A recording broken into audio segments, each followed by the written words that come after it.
पवित्र शास्त्र बायबल वाचन कार्यक्रम तिमोथ्याला लिहिलेले दुसरे पत्र अध्याय 1 मराठी. पौलाचे तिमोथ्याला लिहिलेले दुसरे पत्र अध्याय 1. पौलाचे तिमोथ्याला लिहिलेले दुसरे पत्र अध्याय 1. सलाम व परमेश्वर उपकार स्मरण. सलाम व परमेश्वर उपकार स्मरण. प्रिय पुत्र तिमोथ्य याला ख्रिस्त येशूमध्ये जे जीवन आहे त्याविषयी दिलेल्या वचनाप्रमाणे परमेश्वराच्या इच्छेने ख्रिस्त येशूचा प्रेरित पौल याचकडून परमेश्वर पिता व ख्रिस्त येशू आपला प्रभू याचपासून कृपा, दया व शांती असो. मी आपल्या प्रार्थनात रात्रंदिवस तुझे स्मरण अखंड करतो आणि तुझे अश्रू मनात आणून तुझ्या भेटीने मी आनंदभरित व्हावे म्हणून तुला भेटण्याची फार उत्कंठा बाळगतो. तुझ्यामध्ये असलेल्या निष्कपट विश्वासाची मला आठवण होऊन ज्या परमेश्वराची आपल्या पूर्वजांपासून चालत आलेली सेवा मी शुद्ध मनाने करतो त्याचे मी आभार मानतो. तो विश्वास पहिल्याने तुझी आई लोईस इजमध्ये होता, तुझी आई युनिके इजमध्ये होता आणि तोच तुझमध्ये आहे असा मला भरवसा आहे. आस्था व हिंमत धरावी म्हणून बोध. आस्था व हिंमत धरावी म्हणून बोध. या कारणास्तव मी तुला आठवण देतो की परमेश्वराचे जे कृपादान माझे हात तुझवर ठेवल्याने तुझ्यामध्ये आहे ते प्रदीप्त कर. कारण परमेश्वराने आपल्याला भित्रेपणाचा नव्हे तर सामर्थ्याचा, प्रीतीचा व अनुशासनाचा आत्मा दिला आहे. यास्तव आपल्या प्रभूविषयीच्या साक्षीची आणि मी जो त्याचा बंदिवान त्या माझी तू लाज धरू नये, तर परमेश्वराच्या सामर्थ्याच्या परिणामाने सुवार्तेसाठी माझ्याबरोबर दुःख सोसावे. त्याने आपल्या कर्माप्रमाणे नव्हे तर स्वतःच्या संकल्पाप्रमाणे व कृपेप्रमाणे आपल्याला तारिले व पवित्र पाचारणाने पाचारले आहे. ही कृपा युगकालापूर्वी ख्रिस्त येशूमध्ये आपल्यावर करण्यात आली होती. ती आता आपला तारणारा येशू ख्रिस्त याच्या प्रगट होण्याने दृश्यमान झाली आहे. त्याने मरण नाहीसे केले आणि सुवार्तेच्या द्वारे जीवन व अविनाशिता ही प्रकाशित केली आहेत.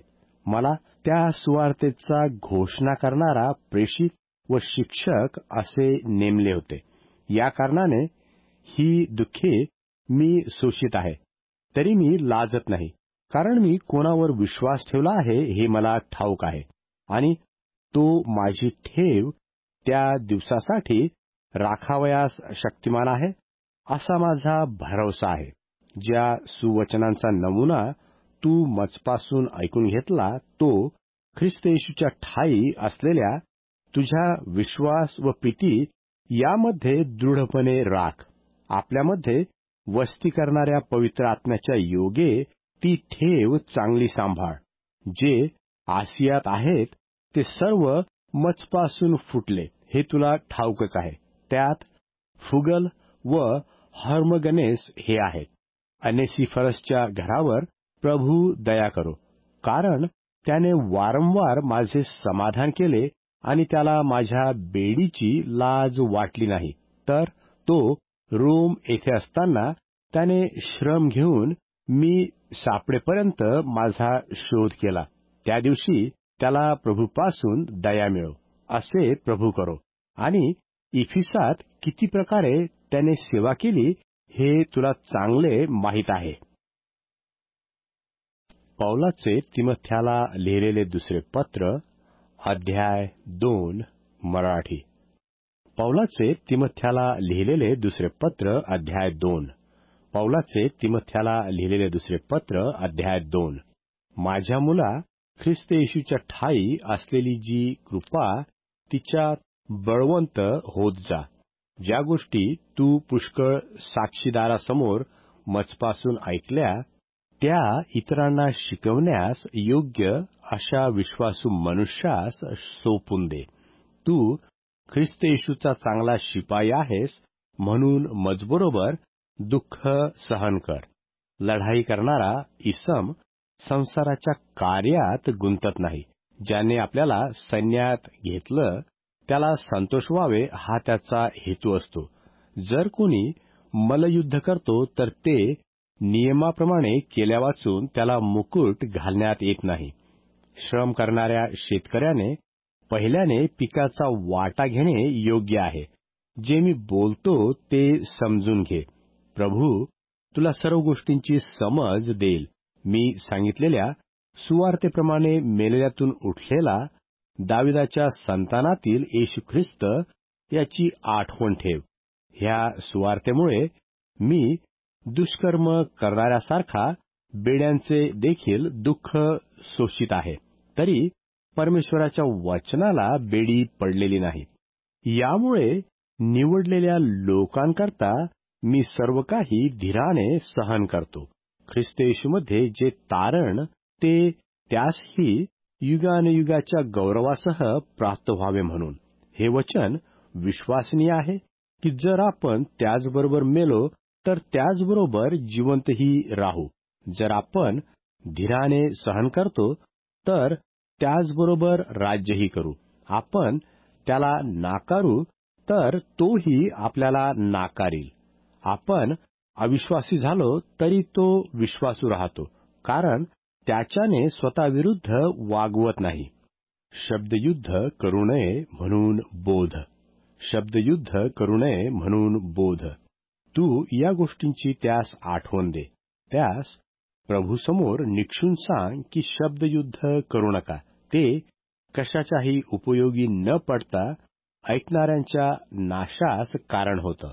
तू सत्याचे वचन नीट सांगणारा, लाज वाटण्यास कसलेही कारण नसलेला काम करी असा परमेश्वराला पटलेला असा स्वतःला सादर करण्यास होईल तितके कर.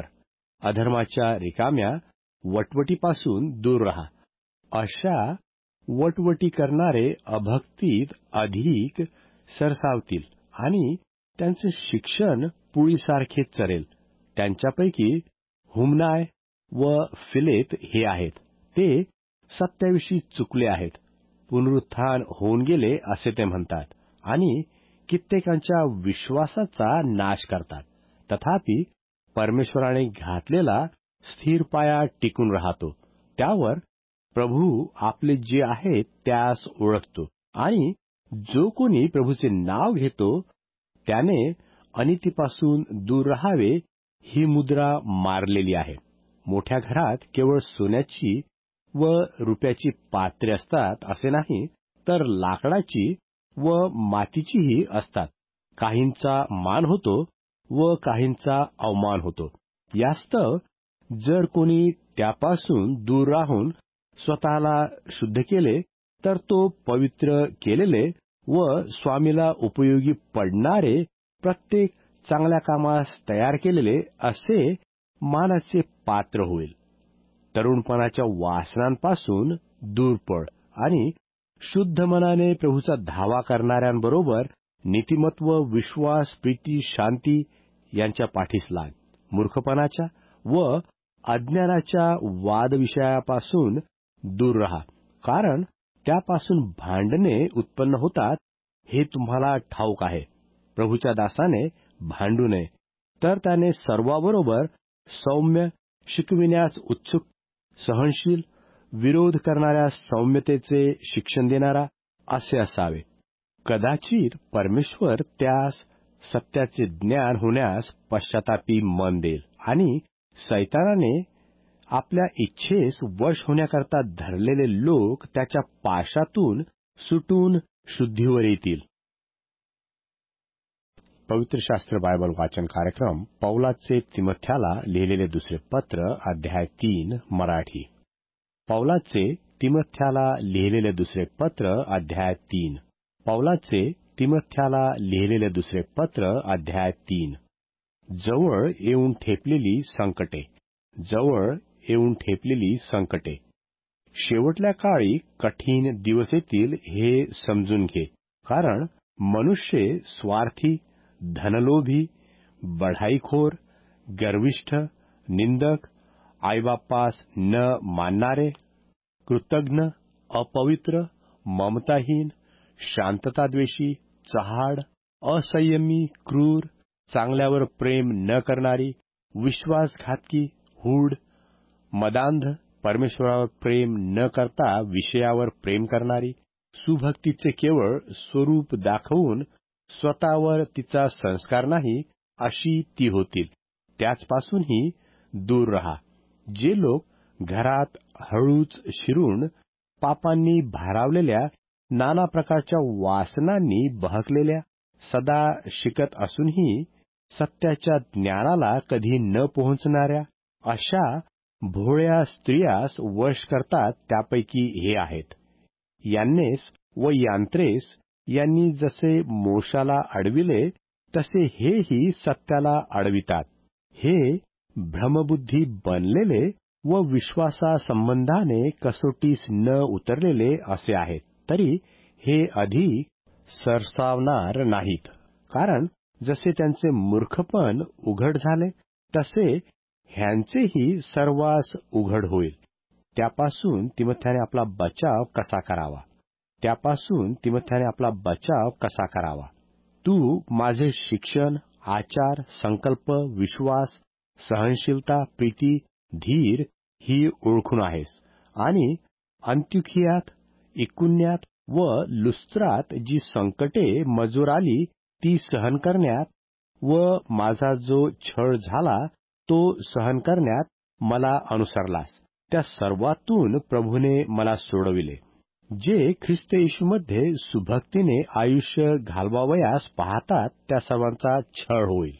आणि दुष्ट व भोंदू मनुष्य ही फसवून व स्वतः फसून दुष्टपणात अधिक सरसावतील. तू ज्या गोष्टी शिकलास व ज्याविषयी तुझी खात्री झाली त्या धरून राहा. त्या कोणापासून शिकलास हे, आणि तुला पवित्र शास्त्राची माहिती बालपणापासून आहे हे तुला ठाऊक आहे. ते ख्रिस्त येशूमधील तुझ्या विश्वासाच्या द्वारे तारणासाठी तुला ज्ञानी करण्यास समर्थ आहे. परमेश्वर प्रेरित शास्त्रलेख, सद्बोध, दोष दाखविणे, सुधारणूक, नीतिशिक्षण याकरता उपयोगी आहे.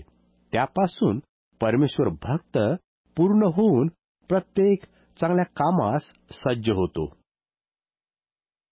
पौलाचे तिमोथ्याला लिहिलेले दुसरे पत्र, अध्याय 4, मराठी.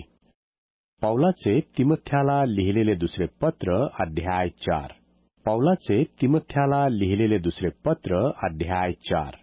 परमेश्वरासमक्ष आणि जो ख्रिस्त येशू जिवंतांचा व मृतांचा न्याय करील, त्यासमक्ष त्याच्या प्रगट होण्याची व त्याच्या राज्याची शपथ वाहून मी सांगतो की वचनांची घोषणा कर. सुवेळी अवेळी तयार रहा. सर्व प्रकारच्या सहनशीलतेने व शिक्षणाने दोष दाखीव. वाग्दंड कर, बोध कर, कारण ते सुशिक्षण सहन करणार नाहीत, तर त्यांचे कान खाजत असता ते स्वेच्छाचाराने आपणासाठी शिक्षकांची रास घालतील, आणि ते सत्य ऐकणार नाहीत असे होतील, व कन्ह्याकडे वळतील. अशी वेळ येईल. तू सर्व गोष्टींविषयी सावध रहा. दुःखे सहन कर, सुवार्तेचे काम कर, तुला सोपवलेली सेवा पूर्ण कर. कारण आता माझे अर्पण होत आहे आणि माझा प्रयाण काळ जवळ आला आहे. जे सुयुद्ध ते मी केले आहे, धाव संपली आहे, विश्वास राखला आहे. आता राहिले ते हेच आहे की मजसाठी नीतिमत्वाचा मुकुट ठेवला आहे. तो त्या दिवशी नीतिमान न्यायाधीश प्रभू मला देईल, आणि तो केवळ मलाच नव्हे, तर त्याचे प्रगट होणे ज्यास प्रिय झाले आहे त्या सर्वांसी देईल. संदेश व सलाम, संदेश व सलाम. तू होईल तितके करून माझ्याकडे लवकर ये, कारण देमास याला ऐहिक सुख प्रिय असल्यामुळे तो मला सोडून थेसलोनिकास गेला. क्रेस्केस गलतियास गेला. तीत दालमियास गेला. लूक मात्र माझ्याजवळ आहे. मार्काला आपल्याबरोबर घेऊन ये, कारण तो सेवेसाठी मला उपयोगी आहे. तुतिखाला मी इफिसास पाठविले आहे. जो माझा झगा त्रोवासात कार्पाजवळ राहिला आहे, तो येते वेळेस आण, आणि पुस्तके, विशेष करून चर्मपत्रे तीही आण. अलेक्सांद्र तांबटाने माझे पुष्कळ वाईट केले. त्याची फेड त्याच्या कर्माप्रमाणे प्रभू करील. त्याविषयी तूही जप, कारण तो आमच्या बोलण्यास फार आडवा आला. माझ्या पहिल्या जबाबाच्या वेळेस माझ्या पक्षाचा कोणी नव्हता. सर्वांनी मला सोडले. याबद्दल त्याचा हिशेब घेण्यात न येऊ. तरी प्रभू माझ्या पक्षाचा होता. मजकडून घोषणा पूर्णपणे व्हावी आणि ती सर्व विदेशी लोकांनी ऐकावी म्हणून त्याने मला शक्ती दिली आणि सिंहाच्या मुखातून सोडविले. प्रभू मला सर्व दुष्ट योजनापासून सोडविल व आपल्या स्वर्गीय राज्यात घेण्यासाठी तारील. त्याला युगानयुग गौरव असो. प्रिस्का, अक्विला, अनेसिफराच्या घराची माणसे यास सलाम सांग. एरास्त करिंथात राहिला. त्रफीम आजारी झाला. त्याला मिलेतात ठेवून आलो. होईल तितके करून हिवाळ्यापूर्वी ये. यूल व पुदेस, लीन व क्लौदिया व सर्व बंधू तुला सलाम सांगतात. प्रभू तुझ्या आत्म्याबरोबर असो. तुझ्यावर कृपा असो.